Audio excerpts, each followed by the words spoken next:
مقاومة الأنسولين مش مرض، لكنه البوابة لمرض السكر من النوع التاني. لو لحقتي نفسك بدري فانت تبقي قفلتي الباب ده خالص. احنا النهارده في الحلقة السادسة من سلسلة مقاومة الأنسولين. لو عملتي تحاليل وطلعتي عندك مقاومة أنسولين لكن لسه متشخصتيش انك مريضة سكر من النوع التاني، دي المرحلة الذهبية اللي تقدري ترجعي منها بمنتهى السلاسة من غير ما تاخدي أدوية. ازاي؟ لما نطبق الخطوات اللي قلتلك عليها الحلقات اللي فاتت بس بشوية تركيز والتزام اكتر.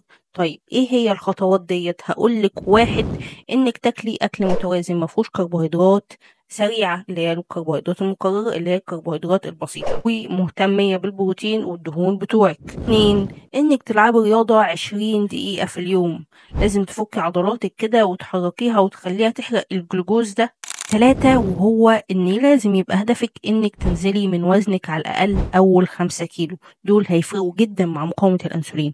اربعة، واخر حاجة، النوم والتوتر. ما ينفعش تنامي اقل من 6 ساعات، وما ينفعش تقلبي ليلك نهارك ونهارك ليلك، كل ده بيعمل عملية خنقة وبيعلي الانسولين معاكي جدا.